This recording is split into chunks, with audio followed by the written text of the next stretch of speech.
Notice दे दें। सदस्यगण, budget के बाद राज्यपाल अभिभाषण में आपको पर्याप्त अवसर दूंगा। मेरा आपसे निवेदन है, नहीं माननीय अखिलेश जी, आपने संसद की मर्यादा को आप बना के रखे हैं। कभी बजट भाषण के अंदर इस तरीके का नहीं हुआ, ये उचित नहीं है, ये उचित नहीं है। अखिलेश जी प्लीज, मैं आपको मौका दूंगा राज्यपाल अभिभाषण पे, प्लीज। नो, ये तरीका ठीक नहीं है। No,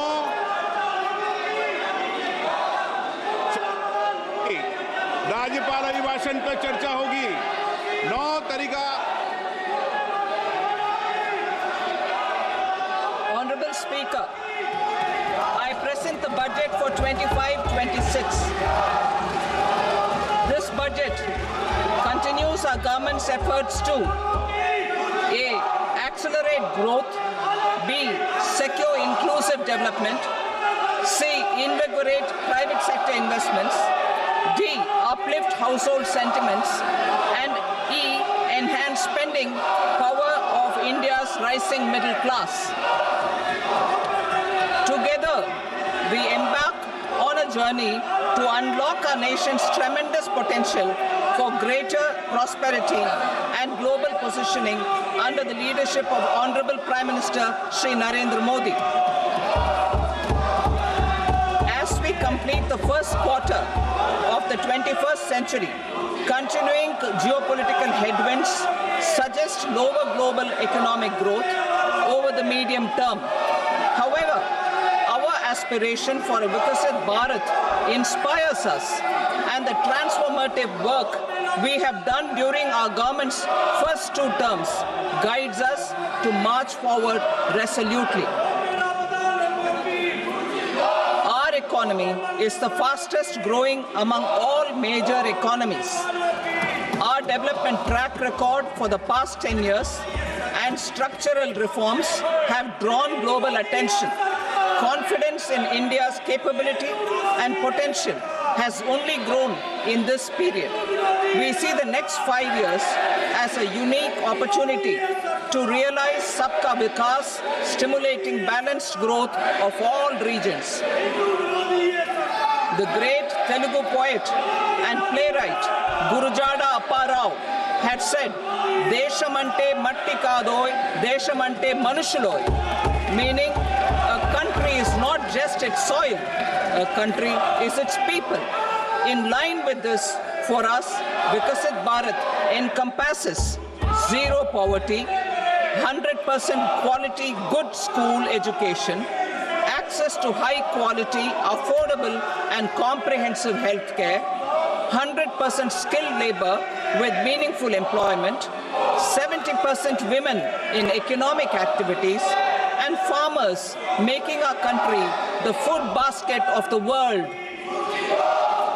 In this budget, the proposed development measures span 10 broad areas, focusing on Garib, youth, Annadata, and Nari, spurring agricultural growth and productivity, building rural prosperity and resilience, taking everyone together on an inclusive growth path, boosting manufacturing and furthering Make in India, supporting MSMEs, enabling employment-led development, investing in people, economy, and innovation, securing energy supplies, promoting exports, and nurturing innovation.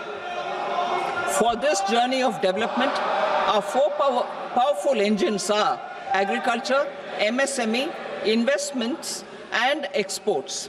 The fuel, our reforms, our guiding spirit, inclusivity, and the destination, Vikasit Bharat. This budget aims to initiate transformative reforms across 6 domains. During the first 5 years, these will augment our growth potential and global competitiveness. The domains are taxation, power sector, urban development, mining, financial sector, and regulatory reforms. Agriculture as the first engine. Now I move to specific proposals, beginning with agriculture as the first engine.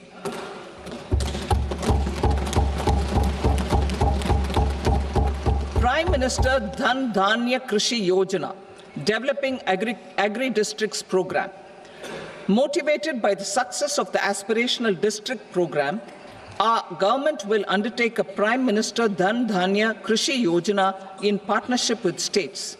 Through the convergence of existing schemes and specialized measures, the program will cover 100 districts with low productivity, moderate crop intensity, and below average credit parameters.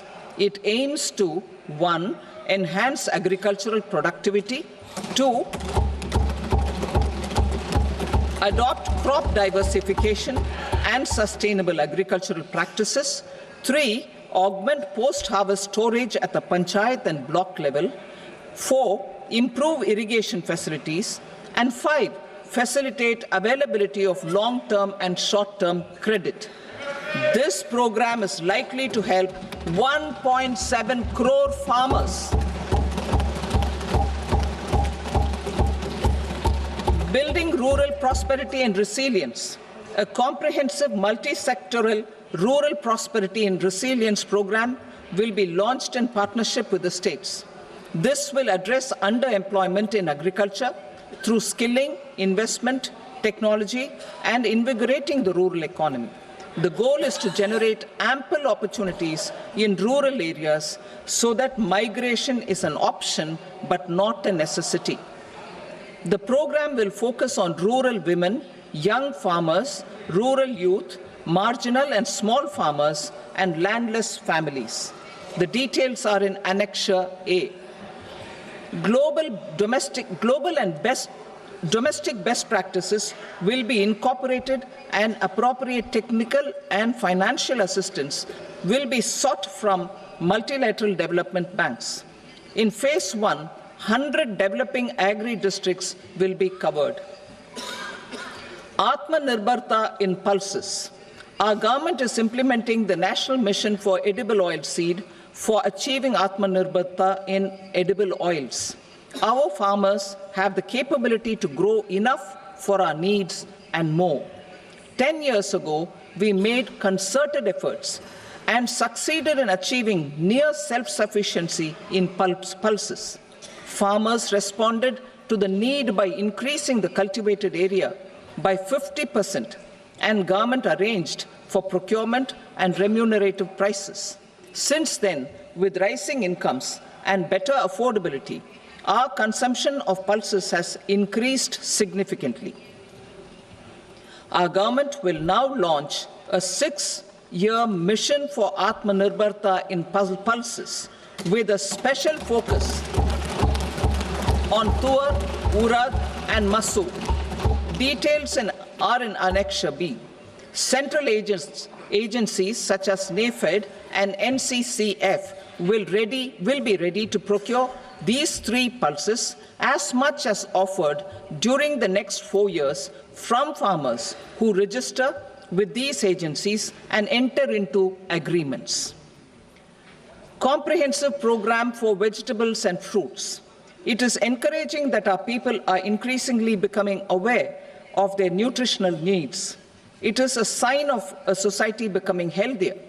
With rising income levels, the consumption of vegetables, fruits, and Shri Anna is increasing significantly.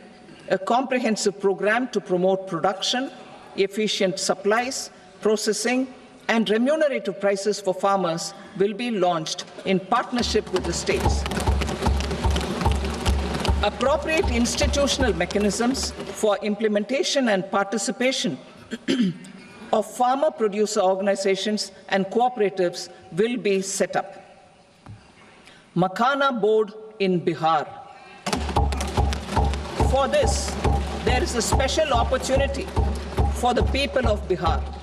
A Makhana board will be established in the state to improve production, processing, value addition, and marketing of makhana.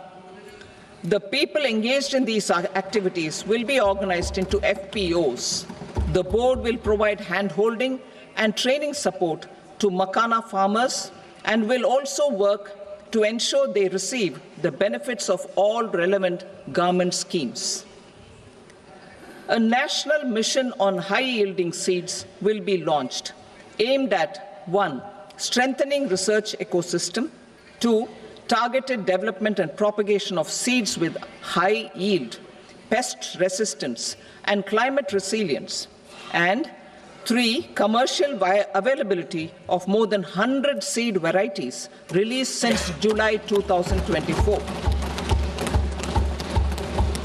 India ranks second largest globally in fish production and aquaculture. Seafood exports are valued at 60,000 crore rupees. To unlock the untapped potential of the marine sector, our government will bring in an enabling framework for sustainable harnessing of fisheries from Indian exclusive economic zone and high seas, with a special focus on the Andaman and Nicobar and Lakshadweep Islands. For the benefit of lakhs of cotton growing farmers, I am pleased to announce a mission for cotton productivity. This 5-year mission will facilitate significant improvements in productivity and sustainability of cotton farming and promote extra long staple cotton varieties. The best of science and technology support will be provided to farmers.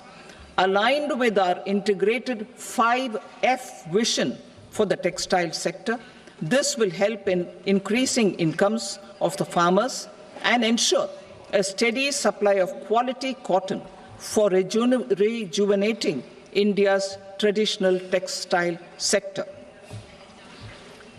Kisan credit cards facilitate short-term loans for 7.7 crore farmers, fishermen, and dairy farmers. The loan limit under modified interest subvention scheme will be enhanced from 3 lakh rupees to 5 lakh rupees for loans taken through the KCC. For Atmanirbharta in urea production, our government had reopened 3 dormant urea plants in the eastern region. To further augment urea supply, a plant with annual capacity of 12.7 lakh metric tons will be set up at Namrup in Assam.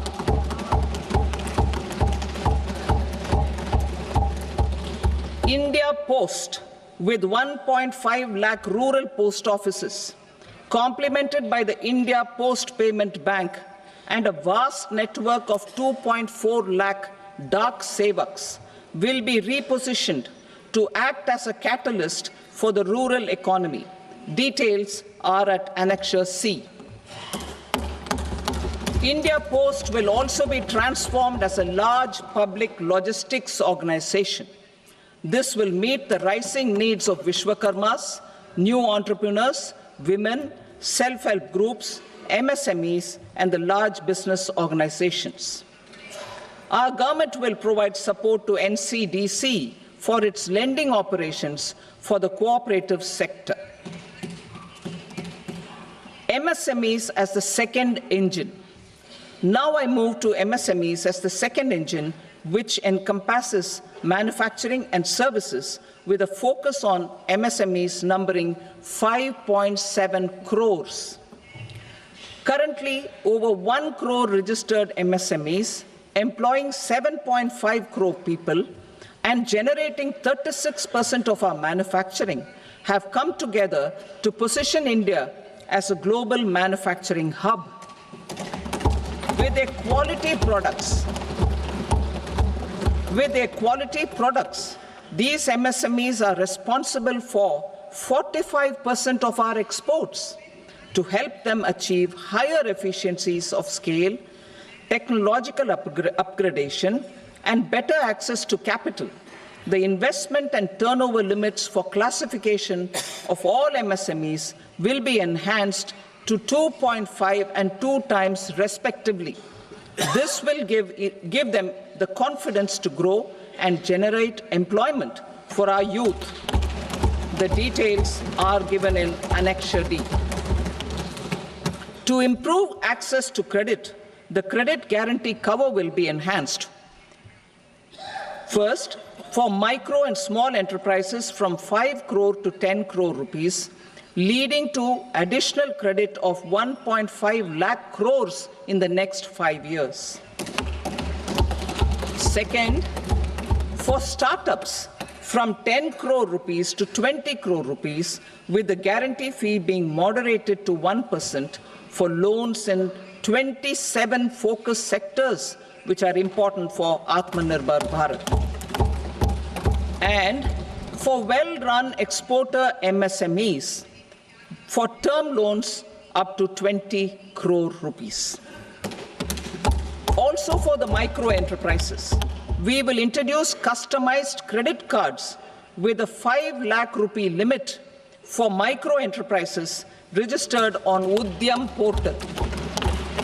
In the first year, 10 lakh such cards will be issued. Fund of funds for startups. The alternate investment fund, AIFs, for startups have received commitments of more than 91,000 crores rupees. These are supported by the fund of funds set up with the Government of India's contribution of 10,000 crore rupees. Now, a new fund of funds with expanded scope and a fresh contribution of another 10,000 crore rupees will be set up. A new scheme will be launched for 5 lakh women, scheduled castes and scheduled tribes, first-time entrepreneurs. This will provide term loans up to 2 crore rupees during the next 5 years. The scheme will incorporate lessons from the successful Stand Up India scheme. Online capacity building for entrepreneurship and managerial skills will also be organized. Measures for labor-intensive sectors. To promote employment and entrepreneurship opportunities in labor-intensive sectors, our government will undertake specific policy and facilitation measures. To enhance the productivity, quality, and competitiveness of India's footwear and leather sector, a focused product scheme will be implemented. The scheme will support design capacity, component manufacturing, and machinery required for production of non-leather quality footwear, besides the support for leather footwear and products. The scheme is expected to facilitate employment for 22 lakh persons, generate over 4 lakh crore rupees, and exports of over 1.1 lakh crore rupees. Measures for the toys sector. Building on the National Action Plan for Toys, we will implement a scheme to make India a global hub for toys. The scheme will focus on development of clusters, skills, and a manufacturing ecosystem that will create high-quality, unique, innovative, and sustainable toys that will represent the Made in India brand. Support for food processing. In line with our commitment towards Purvodaya, we will establish a National Institute of Food Technology, Entrepreneurship, and Management in Bihar.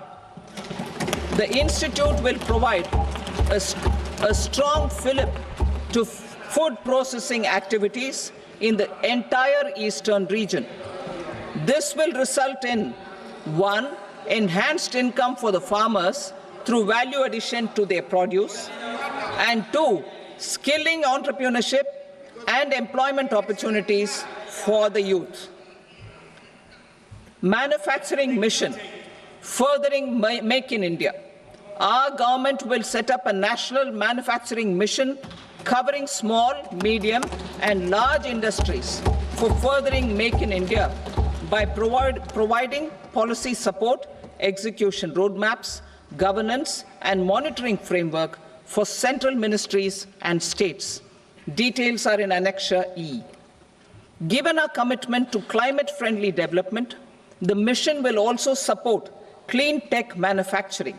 This will aim to improve domestic value addition and build our ecosystem for solar PV cells, EV batteries, motors and controllers, electrolyzers, wind turbines, very high voltage transmission equipment and grid scale batteries. Investment as the third engine. Now I move to investment as the third engine, which encompasses investing in people, investing in the economy, and investing in innovation. Investing in people. Saksham Anganwadi and Poshan 2.0. Saksham Anganwadi and Poshan 2.0 program provides nutritional support to more than 8 crore children, 1 crore pregnant women and lactating mothers all over the country, and about 20 lakh adolescent girls in aspirational districts and the Northeast region. The cost norms for these nutritional support will be enhanced appropriately. Atal Tinkering Labs. 50,000 Atal Tinkering Labs will be set up in government schools in the next 5 years to cultivate the spirit of curiosity and innovation and foster a scientific temper among young minds. Broadband connectivity to government secondary schools and PHCs. Broadband connectivity will be provided to all government secondary schools and primary health centers in rural areas under the BharatNet project. Bharatiya Bhasha Pustak Scheme. We propose to implement a Bharatiya Bhasha Pustak scheme to provide digital form Indian language books for schools and for higher education. This aims to help students understand their subjects better and in their language. National Centers of Excellence for Skilling. Building on the initiative announced in the July 24 budget, 5 national centers of excellence for skilling will be set up with global expertise and partnerships to equip our youth with the skills required for Make for India, Make for the World manufacturing. The partnership will cover curriculum design, training of trainers, and a skills certification framework and periodic reviews. Expansion of capacity in IITs. Total number of students in 23 IITs has increased 100% from 65,000 to 1.35 lakh in the past 10 years.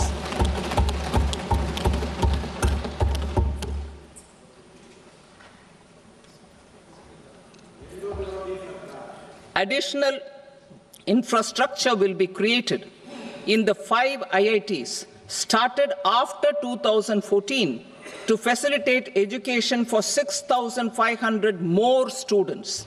Hostel and other infrastructure capacity at IIT Patna will also be expanded.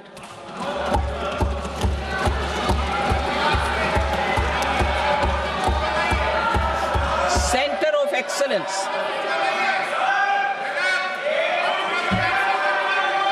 Center of Excellence in AI for Education. I had announced 3 centers of excellence in artificial intelligence for agriculture, health, and sustainable cities in 2023. Now a center of excellence in artificial intelligence for education will be set up with a total outlay of 500 crores. Expansion of medical education. Our government has added almost 1.1 lakh undergraduate and postgraduate medical education seats in 10 years, an increase of 130%. In the next year, 10,000 additional seats will be added in medical colleges and hospitals towards the goal of adding 75,000 seats in the next 5 years. Daycare cancer centers in all district hospitals. Our government will facilitate setting up of daycare cancer centers in all district hospitals in the next 3 years. 200 centers will be established in 25-26 itself. Strengthening urban livelihoods. Our government has been giving priority to assisting urban poor and vulnerable groups. A scheme for socio-economic upliftment of urban workers will be implemented to help them improve their incomes, have sustainable livelihoods, and a better quality of life. PM Swanidhi scheme has benefited more than 68 lakh street vendors, giving them respite from high-interest informal sector loans. Building on this success, the scheme will be revamped with enhanced loans from banks, UPI-linked credit cards with 30,000 rupees limit, and capacity building support. Social Security Scheme for welfare of online platform workers. Gig workers of online platforms provide great dynamism to the new age services economy. Recognizing their contribution, our government will arrange for their identity cards and registration on the e-Shram portal. They will be provided health care under PM Jan Arogya Yojana. This measure is likely to assist nearly 1 crore gig workers.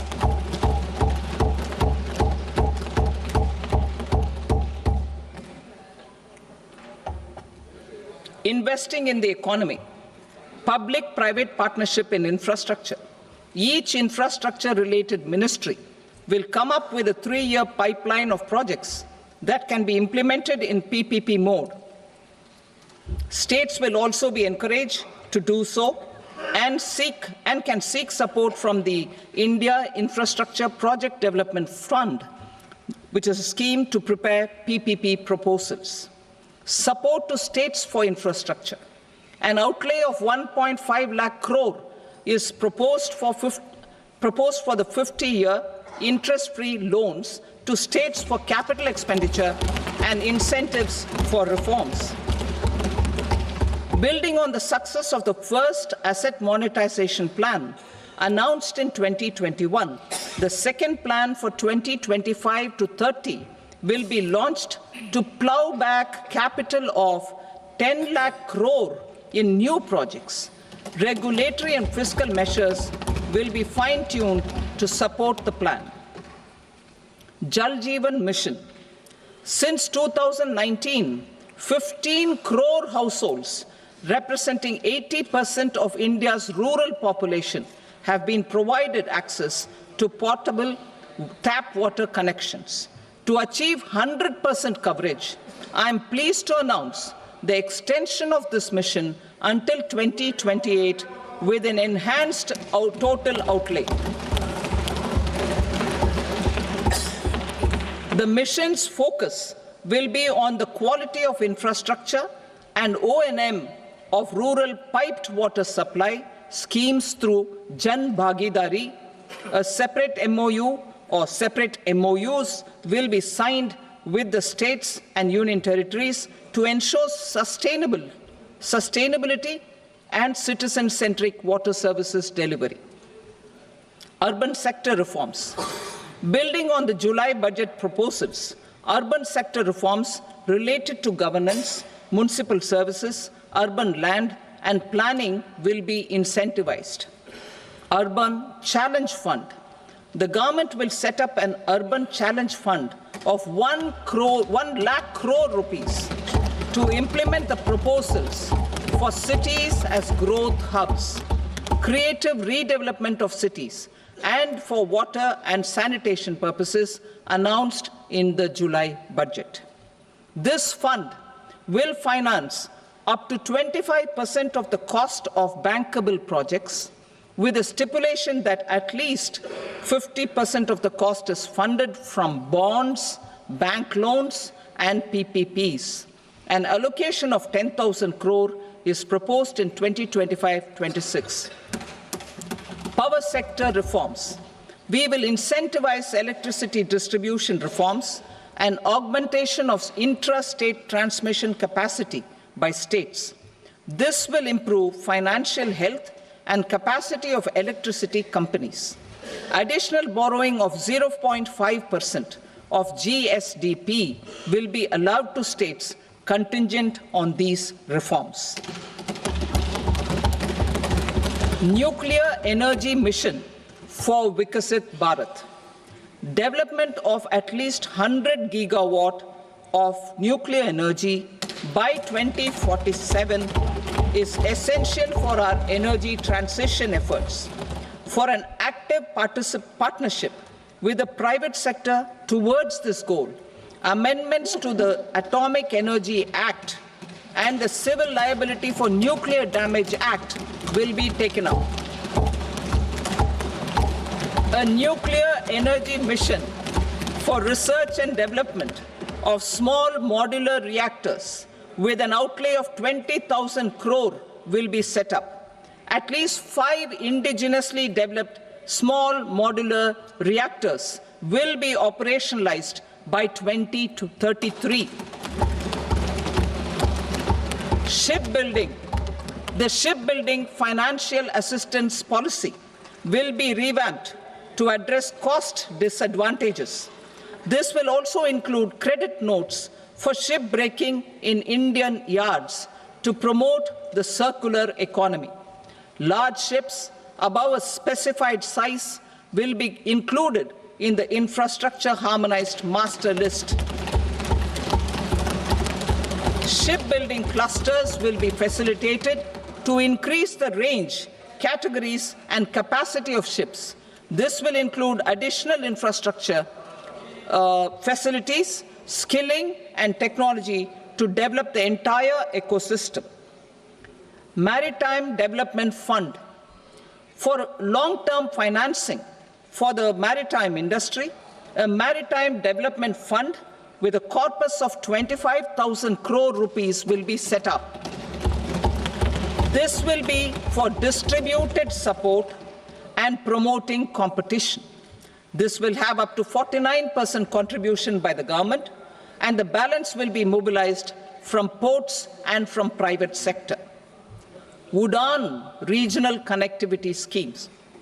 Udaan has enabled 1.5 crore middle-class people to meet their aspirations for speedier travel. The scheme has connected 88 ports, airports, and operationalized 619 routes. Inspired by that success, a modified Udaan scheme will be launched to enhance regional connectivity to 120 new destinations and carry 4 crore passengers in the next 10 years. 4 crore additional passengers in the next 10 years. The scheme will also support helipads and smaller airports in hilly, aspirational, and northeast regional districts. Greenfield airports will be facilitated in Bihar to meet the future needs of the state. These will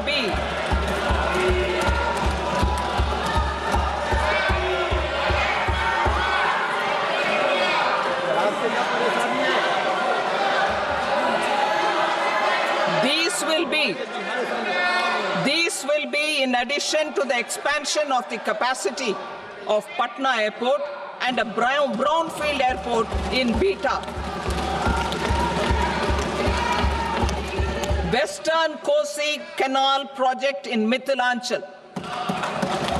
Financial support will be provided for the Western Kosi Canal ERM project, benefiting a large number of farmers, cultivating over 50,000 hectares of land in the Mithilanchal region of Bihar. Mining sector reforms. Mining sector reforms, including those for minor minerals, will be encouraged through sharing of best practices and institutions of a state mining index. A policy for recovery of critical minerals from tailings will be brought out. Under the special window for affordable and mid-income housing, SWAMI, 50,000 dwelling units in stressed housing projects have been completed and keys handed over to home buyers. Another 40,000 units will be completed in 2025, further helping middle-class families who are paying EMIs on loans taken for apartments while also paying rent for their current dwellings. Building on this success, Swami Fund 2 will be established as a blended finance facility with contribution from the government, banks and private investors. This fund of 15,000 crore rupees will aim for expeditious completion of another 1 lakh units. PM Gati Shakti data for private sector. For furthering PPPs and assisting the private sector in project planning, access to relevant data and maps from the PM Gati Shakti portal will be provided. Tourism for employment-led growth. Top 50 tourist destination sites in the country will be developed in partnership with states through a challenge mode. Land for building key infrastructure will have to be provided by the states. Hotels in these destinations will be included in the infrastructure harmonized list. The following measures will be taken for facilitating employment-led growth. Organizing intensive skill development programs for our youth, including in institutes of hospitality management. Providing mudra loans for homestays. Improving ease of travel and connectivity to tourist destinations. Providing performance-linked incentives to states for effective destination management, including tourist amenities, cleanliness, and marketing efforts. And introducing streamlined e-visa facilities along with visa fee waivers for certain tourist groups. Continuing with the emphasis on places of spiritual and religious significance, in the July budget, there will be a special focus on destinations related to the life and times of Lord Buddha. Medical tourism and heal in India. Medical tourism and heal in India will be promoted in partnership with the private sector, along with capacity building and easier visa norms. Investing in innovation. To implement private sector-driven research, development and innovation initiatives announced in the July budget, I am now allocating 20,000 crore rupees for this purpose. A deep tech fund of funds will also be explored to catalyze the next generation startups as a part of this initiative. In the next 5 years, under the PM Research Fellowship Scheme, we will provide 10,000 fellowships for technological research in IITs and IISc with enhanced financial support. The second gene bank with 10 lakh germplasm lines will be set up for future food and nutritional security. This will provide conservation support to both public and private sectors for genetic resources. We will start a national geospatial mission to develop foundational geospatial infrastructure and data. Using PM Gati Shakti, this mission will facilitate modernization of land records, urban planning, and design of infrastructure projects.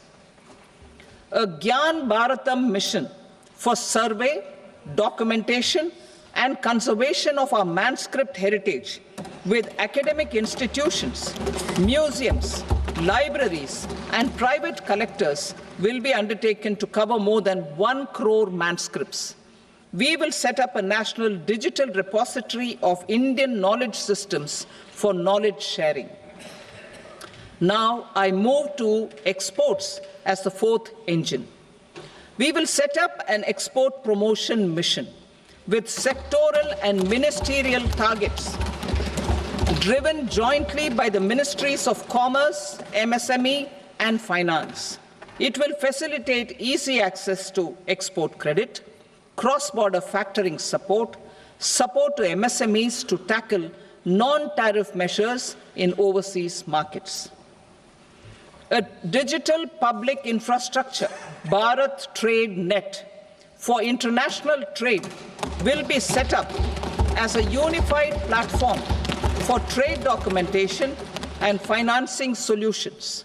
This will complement the Unified Logistics Interface platform. The BTN will be aligned with international practices. Support will be provided to develop domestic manufacturing capacities for our economy's integration with global supply chains. Sectors will be identified based on objective criteria. Facilitation groups with participation of senior officers and industry representatives will be formed for select products and supply chains.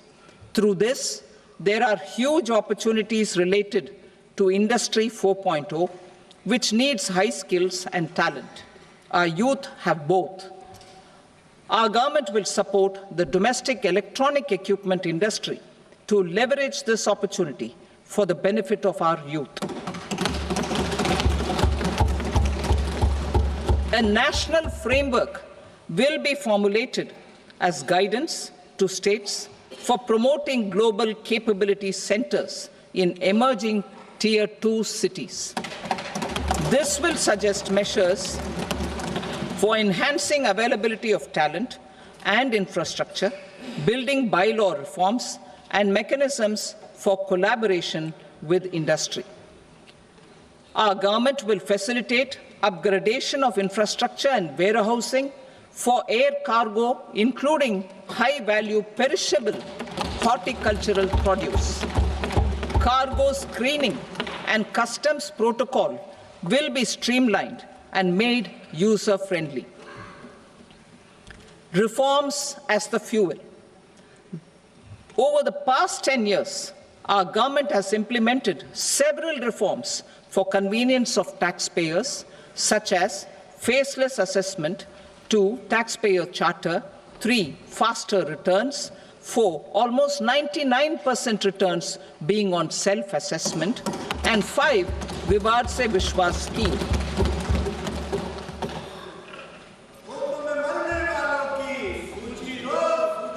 Continuing these efforts, I reaffirm the commitment of the tax department to trust first, scrutinize later.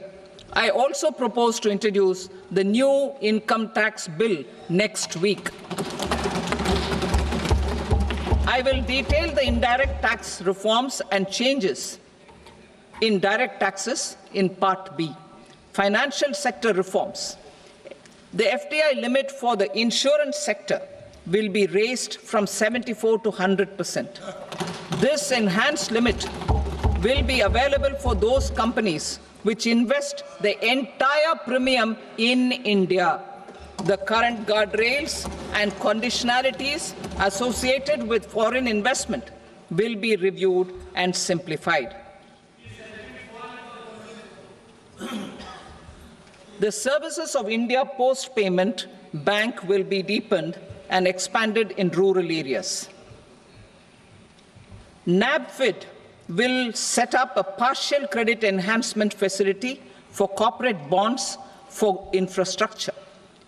Public sector banks will develop Grameen Credit Score framework to serve the credit needs of SHG members and people in rural areas. A forum for regulatory coordination and development of pension products will be set up.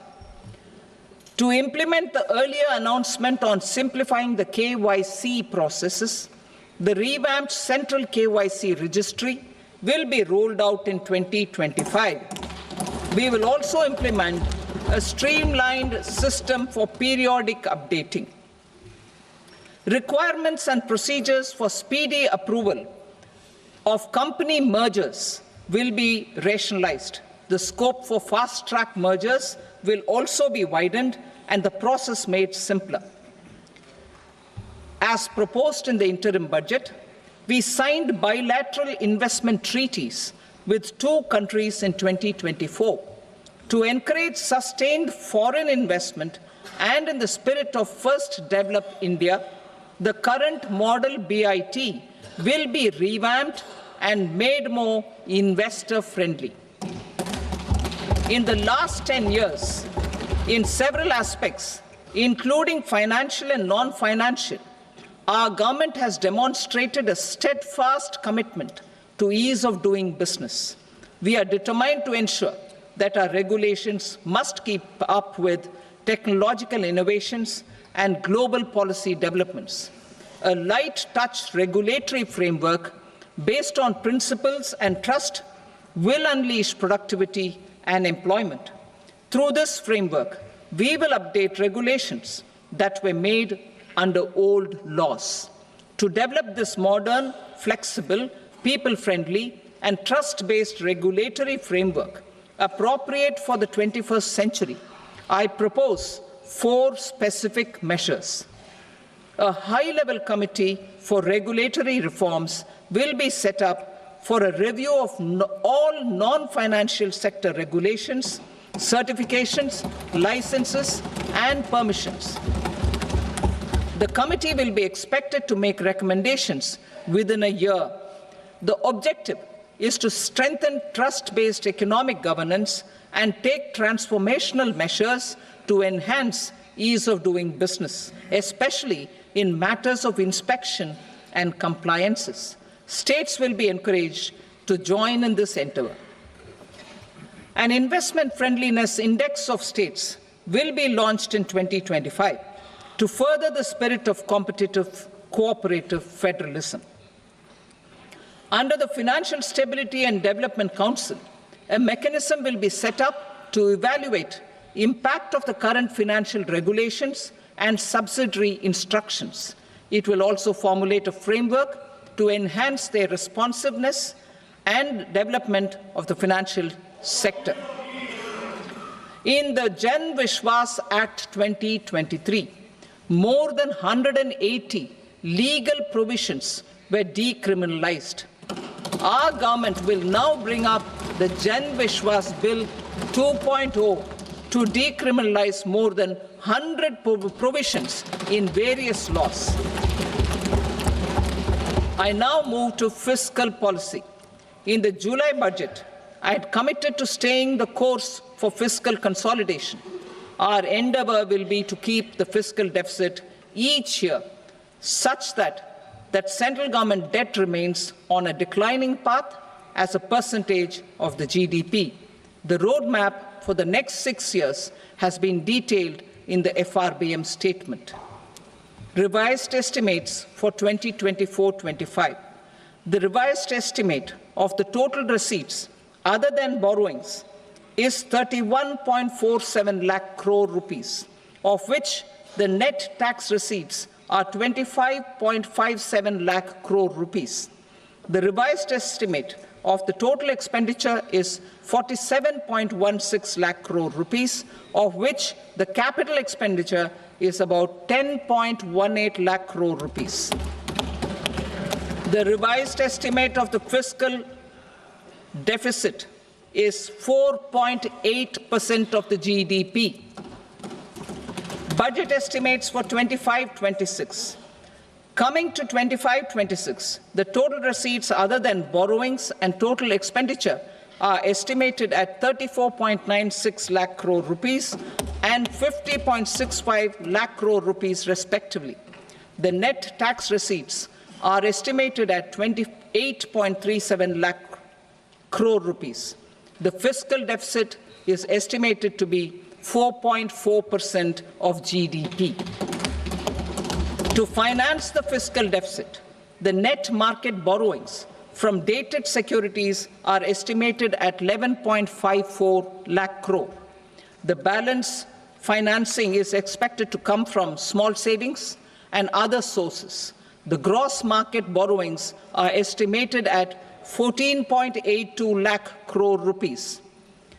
I will now move to Part B. Indirect taxes. My proposals relating to customs aim to rationalize tariff structure and address duty inversion. These will also support domestic manufacturing and value addition, promote exports, facilitate trade, and provide relief to common people. Rationalization of customs tariff structure for industrial goods. As a part of comprehensive review of customs rate structure announced in July 2024 budget, I propose to 1. Remove 7 tariff rates. This is over and above the 7 tariff rates removed in 23-24 budget. After this, there will be only 8 remaining tariff rates, including 0 rate. 2. Apply appropriate cess to broadly maintain effective duty incidence, except on a few items where such incidence will reduce marginally. 3. Levy not more than 1 cess or surcharge. Therefore, I propose to exempt social welfare surcharge on 82 tariff lines that are subject to a cess. I shall now take up sector-specific proposals.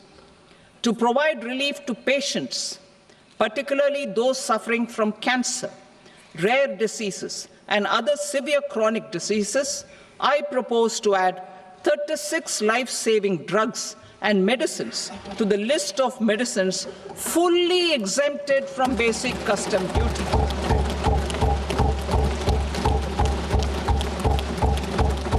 I also propose to add 6 life-saving medicines to the list attracting concessional custom duty of 5%. Full exemption and concessional duty will also respectively apply on the bulk drugs for manufacture of the above. Specified drugs and medicines under patient assistance programs run by the pharmaceutical companies are fully exempt from BCD, provided the medicines are supplied free of cost to the patients. I propose to add 37 more medicines along with 13 new patient assistance programs. Support to domestic manufacturing and value addition. Critical minerals. In the July 2024 budget, I had fully exempted BCD on 25 critical minerals that are not domestically available. I had also reduced BCD of 2 other such minerals to provide a major fillip to their processing, especially by MSMEs. Now, I propose to fully exempt cobalt powder and waste, the scrap of lithium-ion battery, lead, zinc, and 12 more critical minerals. This will help secure their availability for manufacturing in India and promote more jobs for our youth. To promote domestic production of technical textile products such as agro-textiles, medical textiles, and geotextiles at competitive prices, I propose to add 2 more types of shuttle-less looms to the list of fully exempted textile machinery. I also propose to revise the BCD rate on knitted fabrics covered by 9 tariff lines from 10 or 20 to 20% or 115 rupees per kg, whichever is higher. Electronic goods. In line with our Make in India policy and to rectify inverted duty structure, I propose to increase the BCD on interactive flat panel display from 10% to 20% and reduce the BCD to 5% on open cell and other components.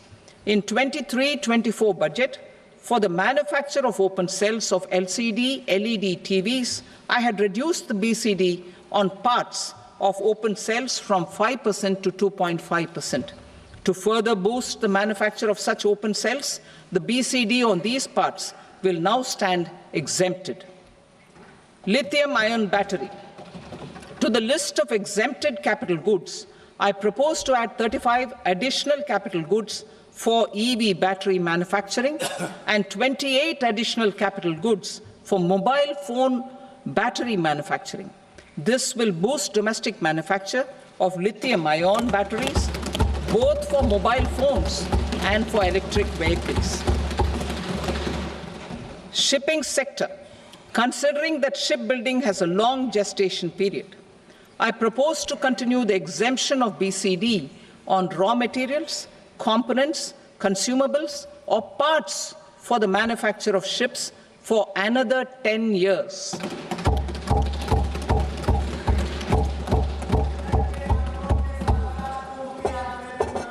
I also propose the same dispensation for shipbreaking to make it more competitive.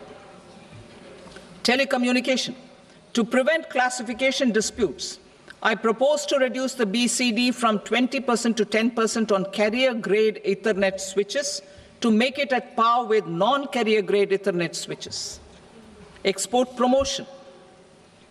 To facilitate exports of handicrafts, I propose to extend the time period for export from 6 months to 1 year, further extendable by another 3 months if required.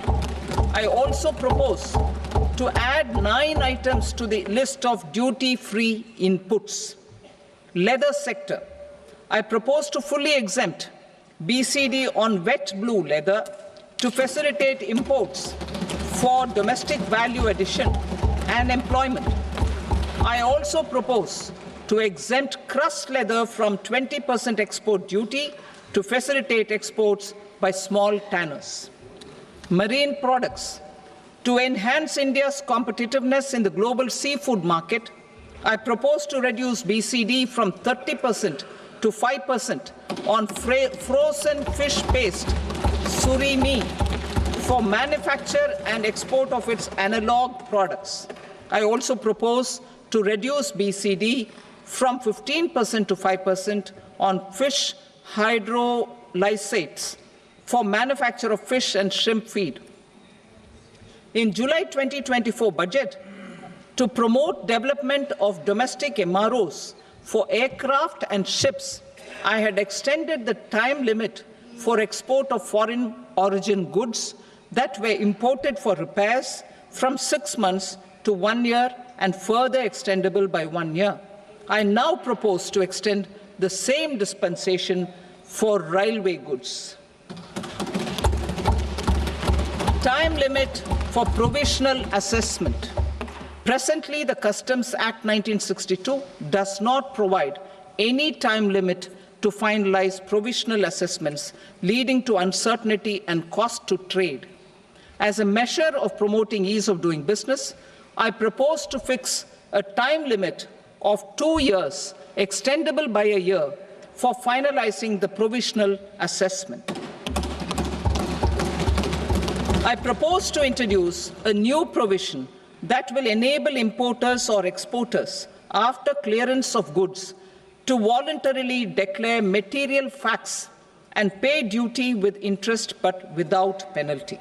This will incentivize voluntary compliance. However, this will not apply in cases where department has already initiated audit or investigation proceedings. For industry to better plan their imports, I propose to extend the time limit for the end use of imported inputs in the relevant rules from 6 months to 1 year. This will provide operational flexibility in view of cost and uncertainty of supply. Further, such importers will now have to file only quarterly statements instead of a monthly statement.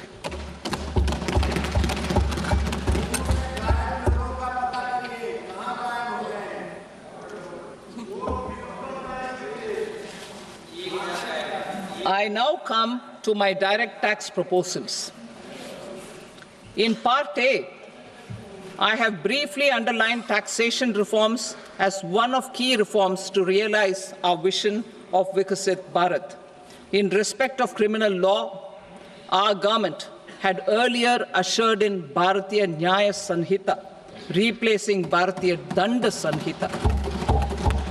I am happy to inform this august House and the country that for new income tax bill, will carry forward the same spirit of nyaya in its drafting as well. The new bill will be clear and direct in text, with close to half of the present law in terms of both chapters and words. It will be simple to understand for taxpayers and tax administrators, leading to tax certainty and reduced litigation. Reforms, however, are not a destination. They are means to achieve good governance for our people and economy. Providing good governance primarily involves being responsive. The Tirukural captures this in verse 542, which reads, "Vaanokki vaazhum ulagallam, mannavan kol nokki vaazhum kudi," meaning, just as the living beings live expecting rains, citizens live expecting good governance. Our government is committed to keeping an ear to the ground and a finger on the pulse and responding while balancing our national building efforts.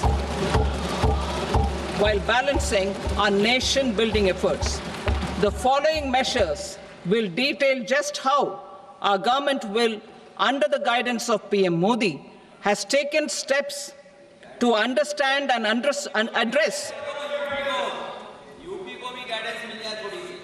I repeat that sentence, sir.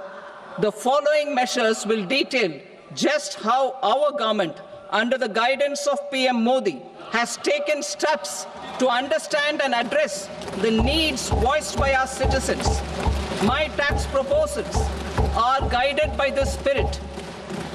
The objectives of my proposals are as follows: personal income tax reforms with special focus on middle class, rationalization of TDS and TCS for easing difficulties, encouraging voluntary compliance, reducing compliance burden, ease of doing business, employment and investment. I will come to my proposal on personal income tax towards the end.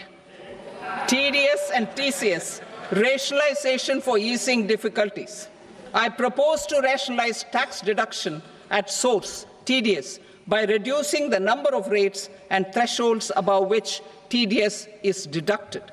Further, threshold amounts for tax deduction will be increased for better clarity and uniformity. The limit for tax deduction on interest for senior citizens is being doubled from the present 50,000 rupees to 1 lakh rupees. Similarly, the annual limit of 2.40 lakh rupees for TDS on rent is being increased to 6 lakh rupees. This will reduce the number of transactions liable to TDS, thus benefiting small taxpayers receiving small payments. The threshold to collect tax at source, the TCS, on remittances under RBI's liberalized remittance scheme, the LRS, is proposed to be increased from 7 lakh to 10 lakhs. I also propose to remove TCS on remittances for education purposes, where such remittances is out of a loan taken from a specified financial institution. Both TDS and TCS are being applied on any transaction related to sale of goods. To prevent such compliance difficulties, I propose to omit the TCS. I also propose that the provisions of the higher TDS deduction will now apply only in non-PAN cases. In July 2024, the delay for payment of TDS up to the due date of filing statement was decriminalized. I propose to provide the same relaxation to TCS provisions as well. The government under the leadership of Prime Minister Modi believes in Sabka Saath, Sabka Vikas, Sabka Vishwas and Sabka Prayas. In line with this, we brought in updated return facility in 2022 for voluntary compliance by taxpayers who had omitted to report their correct income. Our trust in taxpayers was proved right. Nearly 90 lakh taxpayers voluntarily updated their incomes by paying additional tax. Taking this trust further, I now propose to extend the time limit to file updated returns for any assessment year from the current limit of 2 years to 4 years.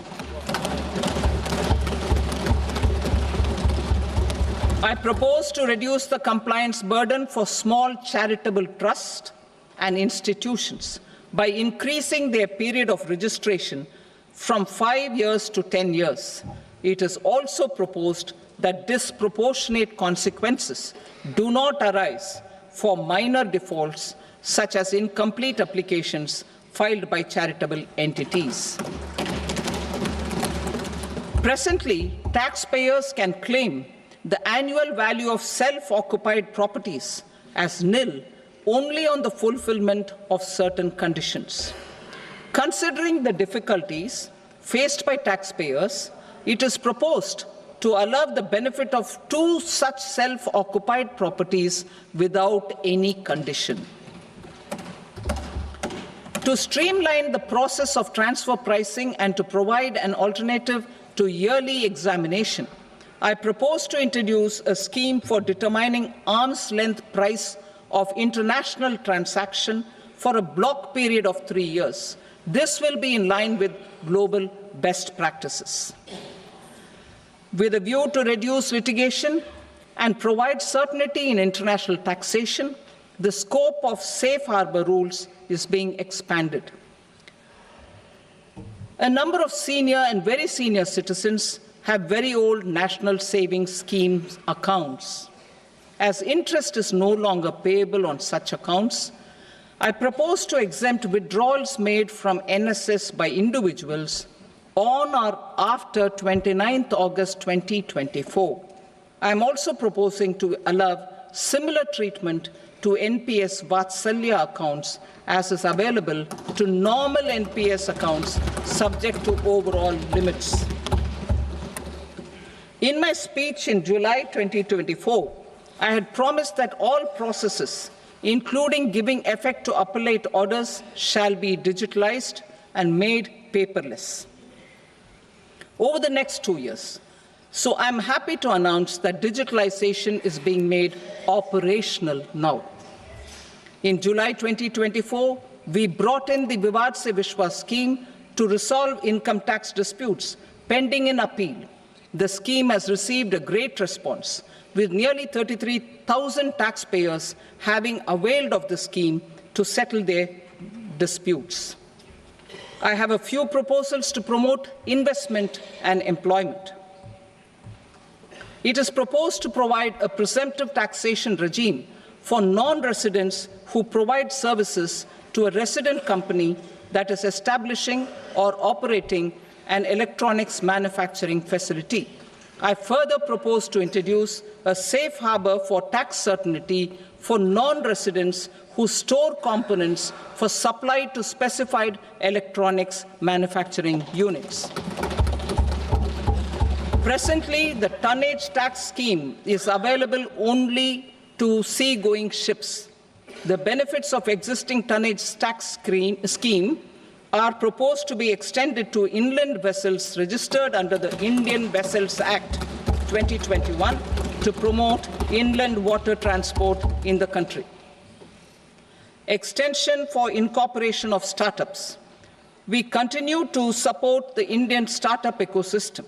I propose to extend the period of incorporation by 5 years to allow the benefit available to startups which are incorporated before 1/4/2030. In order to attract and promote additional activities in the IFSC, I am inter alia proposing specific benefits to ship leasing units, insurance offices, and treasury centers of global companies which are set up in IFSC. Further, to claim benefits, the cutoff date for commencement in IFSC has also been extended by 5 years to 31/3/2030. Category 1 and Category 2 AIFs are undertaking investments in infrastructure and other such sectors.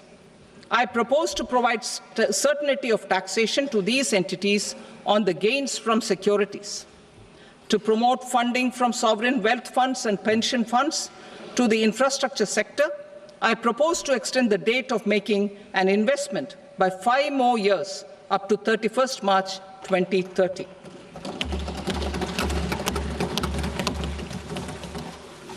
Personal income tax reforms with special focus on middle class.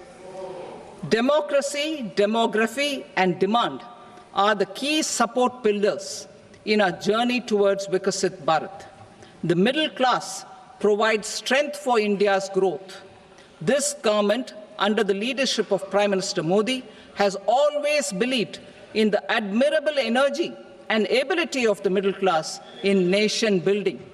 In recognition of their contribution,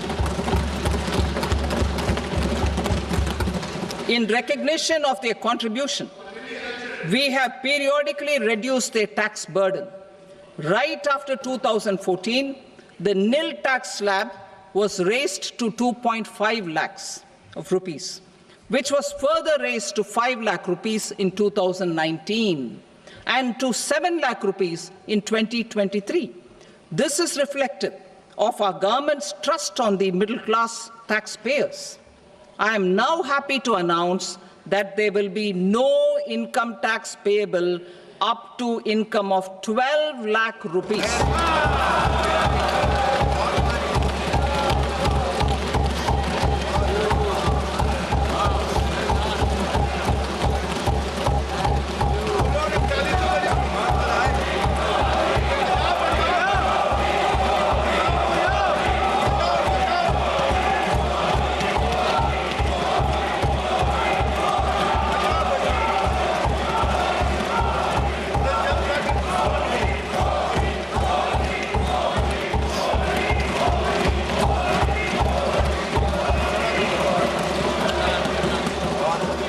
So, average income of 1 lakh per month, other than the special rate income such as capital gains, under the new regime.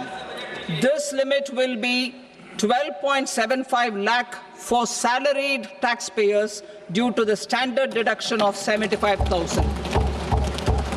Slabs and rates are being changed across the board to benefit all taxpayers. The new structure will substantially reduce the taxes of the middle class and leave more money in their hands, boosting household consumption, savings, and investment. In the new tax regime, I propose to revise tax rate structures as follows: 0 to 4 lakh rupees nil, 4.8 lakh rupees to 4 to 8 lakh rupees 5%, 8 to 12 lakh rupees 10%, 12 to 16 lakh rupees 15%, 16 to 20 lakh rupees 20%, 20 to 24 lakh rupees 25%, and above 24 lakh rupees 30%. To taxpayers up to 12 lakh of normal income, other than special rate income such as capital gains. I read that again. To taxpayers up to 12 lakh of income, other than special rate income such as capital gains, tax rebate is being provided in addition to the benefit due to slab rate reduction in such a manner that there is no tax payable by them. The total tax benefit of slab rate changes and rebate at different income levels can be illustrated with a few examples. A taxpayer in the new regime with an income of 12 lakh rupees will get a benefit of 80,000 rupees in tax, which is 100% of tax payable as per the existing rates. A person having income of 18 lakh rupees will get a benefit of 70,000 rupees in tax, that is 30% of tax payable as per existing rates. A person with an income of 25 lakh gets a benefit of 1,10,000 rupees, that is 25% of his tax payable as per existing rates. Details of my tax proposals are given in the annexure. As a result of these proposals, Honorable Speaker, sir, revenue of about 1 lakh crore in direct taxes and 2,600 crores in indirect taxes will be foregone. Mr. Speaker, sir, with this, I commend the budget to this august House.